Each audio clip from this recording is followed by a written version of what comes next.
నమస్కారం, ఘంటారావానికి స్వాగతం. ముందుగా ప్రధానాంశాలు. ట్రిబుల్ ఆర్ పనుల్లో వేగం పెంచాలని అధికారులకు సీఎం ఆదేశం. భవిష్యత్ అవసరాలకు తగినట్లుగా డ్రైపోర్టు నిర్మించాలని నిర్దేశం. ఫ్యూచర్ సిటీ వరకు మెట్రో సేవలు విస్తరించాలన్న ముఖ్యమంత్రి. మూసీ పునరుజ్జీవం పనులు ముమ్మరం చేయాలని ఆదేశం.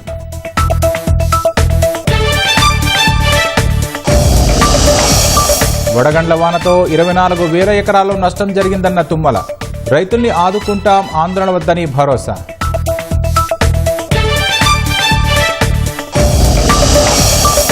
$400 ఎకరాల అమ్మకంలో సర్కార్ భారీ ఆర్థిక నేరానికి పాల్పడిందన్న కేటీఆర్.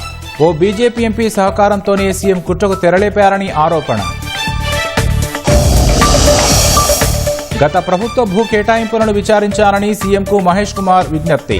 ఐఎంజీ భారత్ బిల్లీరావుతో కేటీఆర్ 30% కమిషన్ మాట్లాడుకున్నారని ఆరోపణ.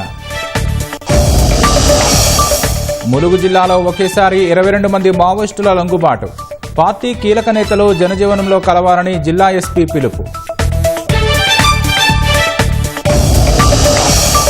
18 రోజుల కస్టడీలో ముంబై దాడుల సూత్రధారి. తొలి రోజు ఎన్ఐఏ విచారణకు సహకరించని తహవూర్ రాణా.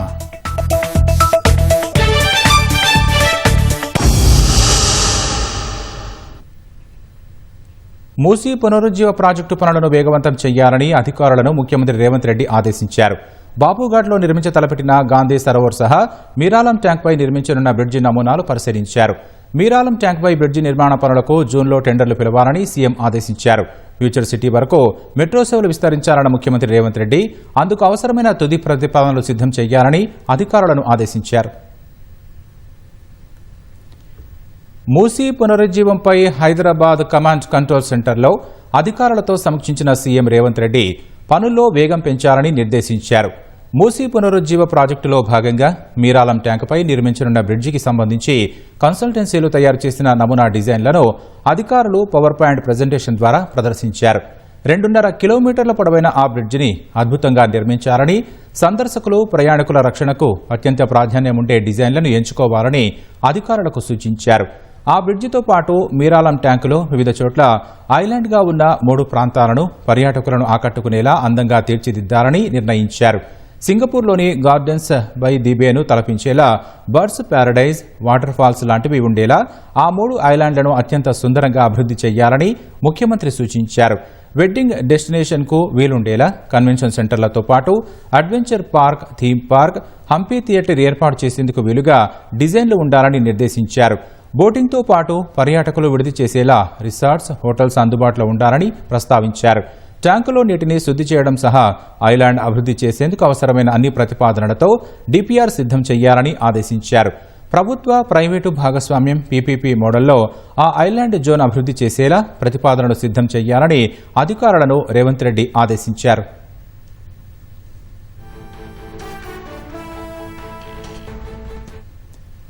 మీరాలం ట్యాంకులో నీటి లభ్యత, వరద వచ్చినప్పుడు ఉండే నీటి ప్రవాహ తీవ్రతను ముందుగానే అంచనా వేసి భవిష్యత్తులో ఇబ్బంది లేకుండా ముందు చూపుతో డిజైన్లు చేసుకోవాలని స్పష్టం చేశారు. ఆ ప్రాజెక్టుకు అవసరమైన హైడ్రాలజీతో పాటు పర్యావరణానికి సంబంధించిన నిపుణులు, ఆ రంగంలో పేరొందిన సంస్థలతో సర్వే చేయించాలని, ఆ నివేదికల ఆధారంగా అవసరమైన అన్ని అనుమతులు తీసుకోవాలని సూచించారు. ఈలోగా అందుకు అవసరమైన పూర్తిస్థాయి సర్వేలు, నివేదికలు, ప్రతిపాదనలు, డిజైన్లతో డిపిఆర్ సిద్ధం చేసుకోవాలని సీఎం రేవంత్ రెడ్డి ఆదేశించారు. మీరాలం బ్రిడ్జితో పాటు ఐలాండ్ జోన్ పక్కనే ఉన్న జూ పార్కుకు అనుసంధానం చేయాలని సీఎం రేవంత్ రెడ్డి సూచించారు. అభివృద్ధి ప్రణాళికలు దృష్టిలో పెట్టుకుని జంతు ప్రదర్శనశాలను అప్గ్రేడ్ చేయాలని ఆదేశాలు జారీ చేశారు. పర్యాటకులను మరింత ఆకట్టుకునేలా అభివృద్ధి ప్రతిపాదనలు తయారు చేయాలని సీఎం రేవంత్ రెడ్డి దిశానిర్దేశం చేశారు.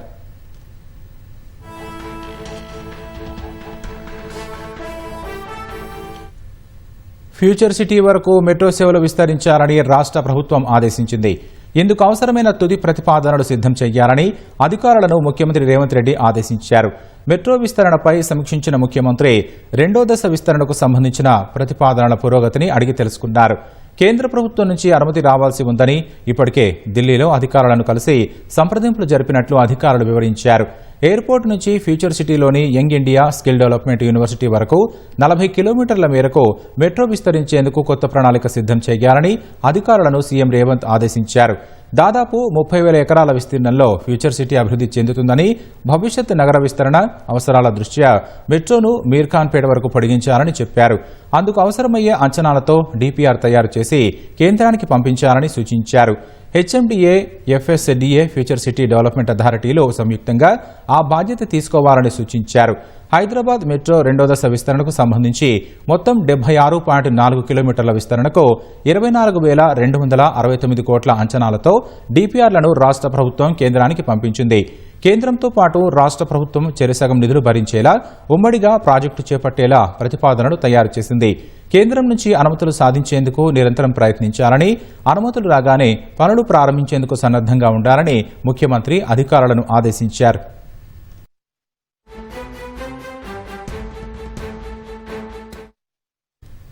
రానున్న 100 ఏళ్ల అవసరాలకు అనుగుణంగా డ్రైపోర్టుకు రూపకల్పన చేయాలని ముఖ్యమంత్రి సూచించారు. త్రిబుల్-ఆర్ సమీపంలో సరైన ప్రాంతంలో డ్రైపోర్టు ఉండాలని, రాష్ట్రంలో జాతీయ రహదారుల నిర్మాణం, త్రిబుల్-ఆర్ పనుల పురోగతిపై రేవంత్ రెడ్డి సమీక్ష నిర్వహించారు. హైదరాబాద్ విజయవాడ గ్రీన్ఫీల్డ్ రహదారి నిర్మాణానికి అవసరమైన డీపీఆర్ తయారీకి ఆమోదం తెలపాలని కేంద్ర హోంశాఖ కార్యదర్శి ఆదేశించినందున ఆ పనులపై దృష్టి సారించాలని సీఎం సూచించారు. త్రిబుల్-ఆర్ ఉత్తర భాగానికి భూసేకరణ పూర్తి సహా దక్షిణ భాగం డీపీఆర్ నివేదికని త్వరగా సిద్ధం చేయాలని ఆదేశించారు.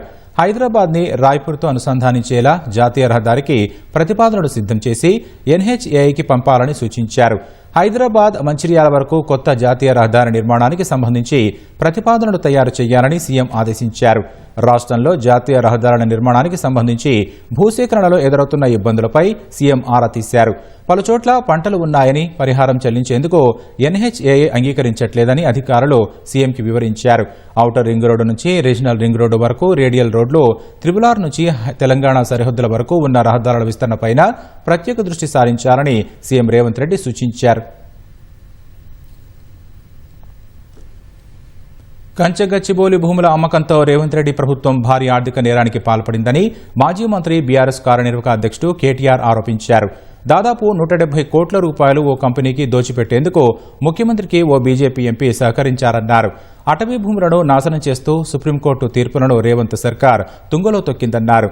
భారీ కుట్రపై కేంద్ర ప్రభుత్వంతో పాటు దర్యాప్తు సంస్థలు విచారణ చేపట్టాలని డిమాండ్ చేశారు. త్వరలోనే ఆ బీజేపీ ఎంపీ పేరును ప్రకటిస్తానని అన్నారు.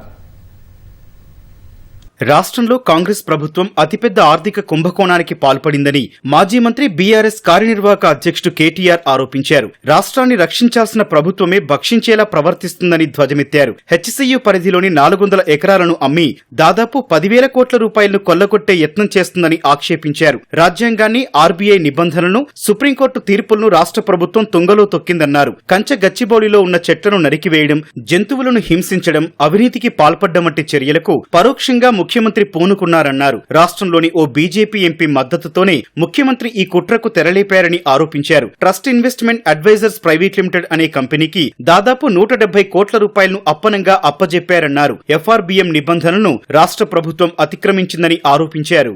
రేవంత్ రెడ్డి గారి ప్రభుత్వం చాలా సక్సెస్ఫుల్ గా ఒక అతి పెద్ద ఫైనాన్షియల్ ఫ్రాడ్ 10,000 కోట్లను దోచే ఒక భారీ స్కామ్ కు వారు తెరదీసినట్టుగా మాకు సమాచారం అందింది. ముఖ్యమంత్రి గారికి ఒక బీజేపీ ఎంపీ పూర్తి స్థాయిలో వెనుక ఉండి సహకరించి ఒక బ్రోకర్ కంపెనీని తీసుకొచ్చారు. ఆ కంపెనీ పేరు Trust Investment Advisers Private Limited అనే పేరుకు మర్చెంట్ బ్యాంకర్, బట్ చేసేది బ్రోకరేజ్. మీకు ఎఫ్ఆర్బీఎం ను బైపాస్ చేస్తూ మీకు డబ్బులు తెచ్చిస్తాము, మీరు దానికి గాను మాకు డబ్బులు ఇవ్వండి, ఆ తర్వాత మీ ఇష్టం ఉన్న వాళ్ళకు భూములు అమ్ముకోండి. ఇది ఓవరాల్ గా స్కీమ్. మొత్తం అన్ని చట్టాలు, నిబంధనలు, సుప్రీంకోర్టు తీర్పులు, ఆర్బీఐ గైడ్ లైన్స్ ను కూడా తుంగలో దొక్కారు. గచ్చిబౌలి భూముల విషయంలో టీజీఐఐసీ ప్రభుత్వం వ్యవహరించిన తీరుపై కేటీఆర్ మండిపడ్డారు. ఏ నిబంధనలను అనుసరించి ప్రభుత్వం మధ్యవర్తిగా ఆ కంపెనీలను ఎంపిక చేసుకుందో చెప్పాలన్నారు. రాష్ట్ర ఖజానాను కొల్లగొట్టేందుకు రేవంత్ సర్కారు కంకణం కట్టుకుందని వ్యాఖ్యానించారు. రాష్ట్ర ప్రభుత్వం మరో 60,000 కోట్ల దోపిడీకి ప్రణాళిక సిద్ధం చేసుకుందని కేటీఆర్ ఆరోపించారు. తెలంగాణ ప్రభుత్వం చేసిన భారీ ఆర్థిక నేరంపై కేంద్ర ప్రభుత్వం, ఆర్బీఐ సహా పలు దర్యాప్తు సంస్థలు చొరవ తీసుకుని దర్యాప్తు చేపట్టాలని కేటీఆర్ డిమాండ్ చేశారు. ఒక అటవీ భూమిని అమ్మడమే తప్పంటే, నీది కాని భూమిని అమ్మడమే ఇంకా పెద్ద తప్పంటే, ట్రాన్స్పరెన్సీ ఫాలో కాకుండా మొదలు 30,000 కోట్లని, ఆ తర్వాత 20,000 కోట్లని, చివరికి 16,000 కోట్లని, అసలు రిజిస్ట్రేషన్ వాల్యూ 5,200 కోట్లున్న భూమిని ఎంతమందిని పిచ్చోళ్ళని చేసి రేవంత్ రెడ్డి గారు ఈ ఆర్థిక ఫ్రాడ్ కు పాల్పడుతున్నారు. రేవంత్ రెడ్డి గారు తెరలేపింది, తెర తీసింది ఈ 400 కోట్లకే కాదు. ట్రస్ట్ అడ్వైజర్ ఎవడో ఉన్నాడో వాడికే హెచ్ఎండిఏ భూములు కూడా అప్పచెప్పారు. 60,000 కోట్ల విలువ చేసే భూములు వాడికి అప్పచెప్పారు.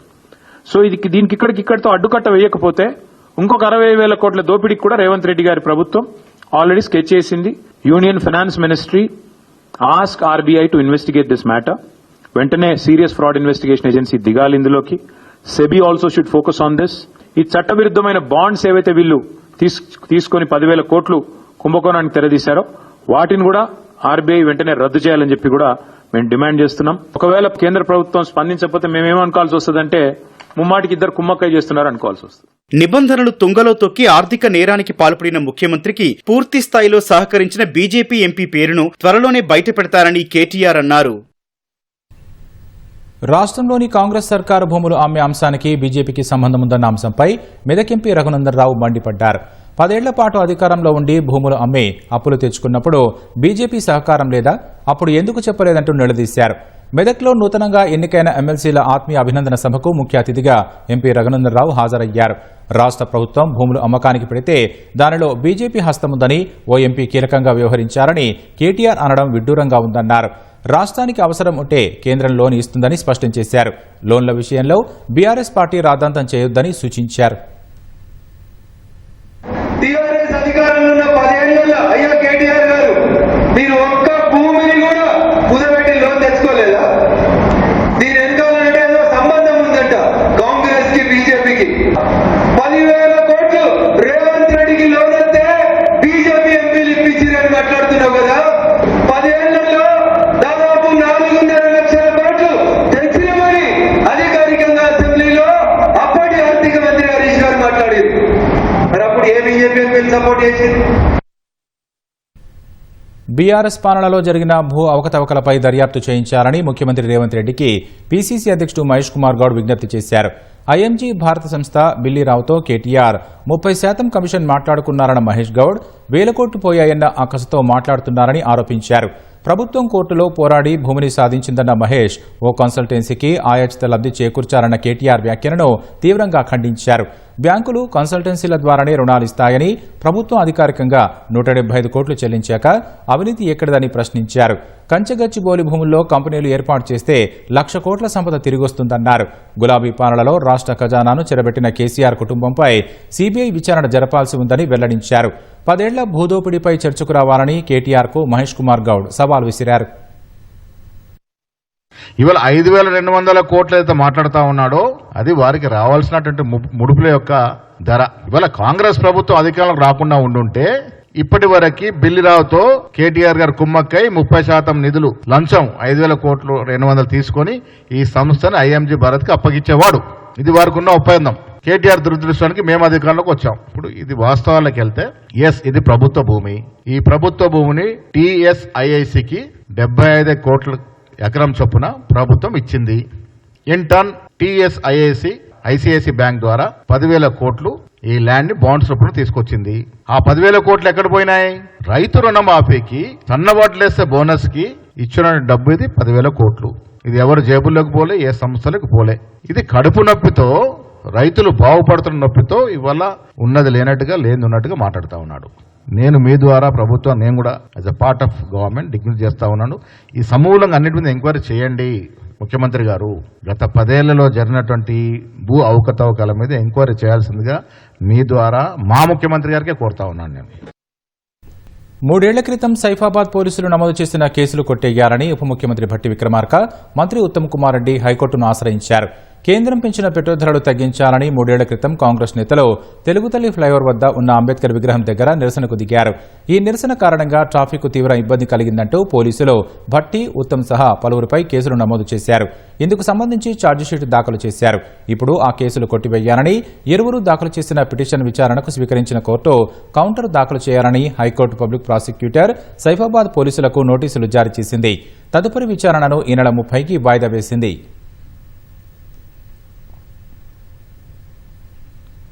రాష్ట్ర వ్యాప్తంగా రాత్రి కురిసిన వడగండ్ల వర్షానికి సుమారు 24,000 ఎకరాలలో పంటలకు నష్టం వాటిల్లిందని వ్యవసాయ శాఖ మంత్రి తుమ్మల నాగేశ్వరరావు అన్నారు. సిద్దిపేట జిల్లా ఇబ్రహీంనగర్లో వడగండ్ల వానకు నష్టపోయిన మిర్చి, వరి పంటలను మంత్రులు పొన్నం ప్రభాకర్, శ్రీధర్బాబు, జిల్లా కలెక్టర్ మను చౌదరితో కలిసి పరిశీలించారు. మంత్రులతో నష్టపోయిన రైతులు తమ గోడును వెళ్లబోసుకున్నారు. తమకు పరిహారం ఇచ్చి ఆదుకోవాలని కోరారు. సీఎం రేవంత్ రెడ్డి ఆదేశాల మేరకు క్షేత్రస్థాయిలో పంట నష్ట వివరాలను సేకరిస్తున్నామని తెలిపారు. నష్టపోయిన రైతులను తప్పకుండా ఆదుకుంటామని, రైతులు ఆందోళన పడాల్సిన అవసరం లేదని హామీ ఇచ్చారు. 3-4 రోజులుగా రాష్ట్రంలో కురుస్తున్నటువంటి అకాల వర్షాలతో పాటు రాళ్లవాన కూడా రైతాంగానికి తీవ్ర నష్టాన్ని కలిగించింది. గౌరవ ముఖ్యమంత్రి గారు ఎక్కడైతే నష్టం జరిగిందో అందరికీ వాళ్ళని ఆదుకోవాలి కాబట్టి స్థానిక ప్రజాప్రతినిధులతో పాటు జిల్లా కలెక్టర్లకు కూడా ఆదేశాలు ఇచ్చాము. నష్టపోయినటువంటి రైతుల యొక్క వివరాలన్నింటినీ కూడా సేకరించి వెంటనే ప్రభుత్వానికి పంపించమని చెప్పాము. ఈ రోజుకి 24,000 ఎకరాలు సుమారు రాష్ట్ర వ్యాప్తంగా నష్టం జరిగింది. అందుట్లో ఎక్కువ నష్టం జరిగింది సిద్దిపేట జిల్లా. తప్పకుండా నష్టపోయినటువంటి ప్రభుత్వ పరంగా సహాయం అందించడానికి ముఖ్యమంత్రి గారు, కేబినెట్ కూడా నిర్ణయం తీసుకుంది. తప్పకుండా వాళ్ళకి సహాయం అందించే కార్యక్రమం తీసుకుంటాం. మహాత్మా జ్యోతిబా పూలే విగ్రహ ఏర్పాటుకు సంబంధించి బీసీ నేతలతో ముఖ్యమంత్రి రేవంత్ రెడ్డి నెక్లెస్ రోడ్డులోని లేక్ వ్యూ పార్క్ వద్ద స్థల పరిశీలన చేశారు. Deputy CM Bhatti, mayor Gadwal Vijayalakshmi, CM సలహాదారు వేం నరేందర్ రెడ్డి, పీసీసీ అధ్యక్షుడు మహేష్ కుమార్ గౌడ్ సహా బీసీ నేతలతో విగ్రహ ఏర్పాటుపై అధికారులతో చర్చించారు. ఎన్నికల కోడ్ అనంతరం విగ్రహ ఏర్పాటుకు సంబంధించిన పనులను ప్రారంభించాలని సీఎం అధికారులకు సూచించారు. జ్యోతిబా పూలే జయంతి వేడుకలు రాష్ట్ర వ్యాప్తంగా ఘనంగా నిర్వహించారు. ప్రజాప్రతినిధులు, ప్రజా సంఘాల నేతలు పూలే విగ్రహానికి పూలమాల వేసి నివాళులర్పించారు. సమాజానికి పూలే చేసిన సేవలను స్మరించుకున్నారు.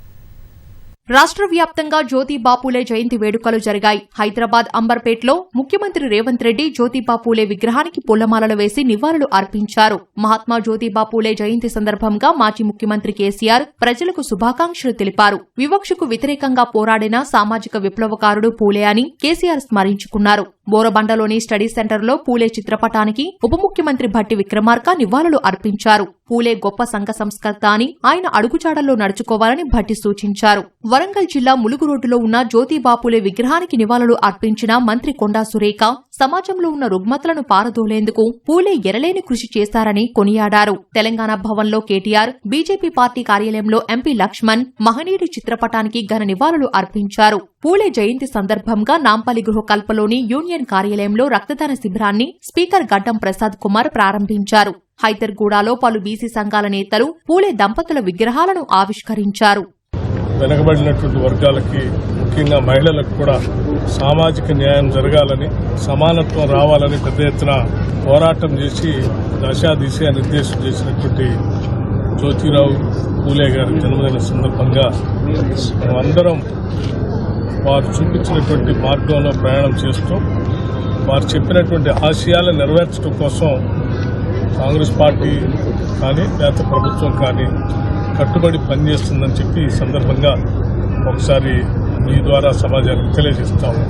జిల్లాల్లోనూ జ్యోతిబా పూలే జయంతి వేడుకలు ఘనంగా నిర్వహించారు. సంగారెడ్డిలోని మంత్రి దామోదర రాజనరసింహ పూలే విగ్రహానికి మాల వేసి నివాళులు అర్పించారు. అనంతరం జిల్లా కలెక్టరేట్లో జయంతి ఉత్సవాలు నిర్వహించారు. ఆదిలాబాద్లోని స్థానిక బీసీ స్టడీ సర్కిల్ ఆవరణలో పూలే విగ్రహానికి ఎమ్మెల్యే పాయల్ శంకర్, కలెక్టర్ రాజర్షీష నివాళులు అర్పించారు. పెద్దపల్లి జిల్లా రామకుండంలో సింగరేణి బీసీ సంఘం ఆధ్వర్యంలో ఏర్పాటు చేసిన జ్యోతిబా పూలే విగ్రహాన్ని రాజ్యసభ సభ్యుడు ఆర్ కృష్ణయ్య, ఎమ్మెల్యే మక్కాన్ సింగ్ రాజ్ ఠాగూర్ ఆవిష్కరించారు. మెదక్లో కలెక్టర్ రాహుల్ రాజ్, నల్గొండలో కలెక్టర్ ఇలా త్రిపాఠి, పెద్దపల్లి జిల్లా మంతెనలో మాజీ ఎమ్మెల్యే పుట్టా మధు పూలేకు నివాళులు అర్పించారు. తమిళనాడు తదుపరి బీజేపీ అధ్యక్షుడిగా నైనార్ నాగేంద్రన్ బాధ్యతలు చేపట్టనున్నారు. తమిళనాడు బీజేపీ అధ్యక్ష పదవి కోసం ఆయన ఒక్కరే నామినేషన్ వేయడంతో ఏకగ్రీవంగా ఎన్నికయ్యారు. ప్రస్తుతం తమిళనాడు బీజేపీ అధ్యక్షుడిగా ఉన్న నాగేంద్రన్ ఇంతకుముందు ఏఐటీఎంకే పార్టీలో పనిచేశారు. ప్రస్తుతం తిరునల్వేలి నియోజకవర్గానికి ప్రాతినిధ్యం వహిస్తున్నారు. చెన్నైలోని బీజేపీ రాష్ట్ర ప్రధాన కార్యాలయంలో ఇవాళ ఆయన నామినేషన్ పత్రాలు దాఖలు చేశారు. ఇంకెవరూ నామినేషన్ దాఖలు చేయకపోవడంతో ఆయన పేరు ఖరారైంది. తమిళనాడులో బీజేపీ అధ్యక్ష పదవికి నాగేంద్రన్ పేరును ప్రస్తుత పార్టీ చీఫ్ అన్నామలై, కేంద్ర మంత్రి ఎల్ మురుగన్, ఇతర నేతలు ప్రతిపాదించారని పార్టీ తెలిపింది. మరోవైపు అన్నామలై సేవల్ని జాతీయ స్థాయిలో వినియోగించుకుంటామని ఎక్స్ మాధ్యమంలో కేంద్ర హోంమంత్రి అమిత్ షా తెలిపారు. 2008లో ముంబైపై ఉగ్రదాడి కీలక సూత్రధారి తెహవూర్ రాణాను జాతీయ దర్యాప్తు సంస్థ ఎన్ఐఏ విచారిస్తోంది. 18 రోజులు కస్టడీకి కోర్టు అనుమతించగా ఇవాళ సీల్డ్ రూంలో సీసీటీవీ పర్యవేక్షణ మధ్య ఎన్ఐఏ అతన్ని ప్రశ్నించింది. తొలి రోజున రాణా విచారణకు సహకరించలేదని తెలిపింది. 18 రోజుల కస్టోడియల్ విచారణలో ఎన్ఐఏ సహా R&W, IB ఇతర ఏజెన్సీలకు చెందిన అధికారులు తహవూర్ను ప్రశ్నిస్తారని ఎన్ఐఏ వర్గాలు తెలిపాయి. ఈ విచారణలో ముంబై ఉగ్రదాడుల్లో పాక్ నిఘా సంస్థ ISI ప్రత్యక్ష ప్రమేయం బయటపడుతుందని, ఉగ్రకుట్రలు సహా మరిన్ని విషయాలు తెలుస్తాయని ఎన్ఐఏ భావిస్తోంది. లష్కరే తోయిబాతో ప్రత్యక్ష సంబంధాలు ఉన్న రాణా నుంచి LET, ISIకి మధ్య సంబంధాలపై తెలుసుకోవాలని ఎన్ఐఏ అధికారులు భావిస్తున్నారు.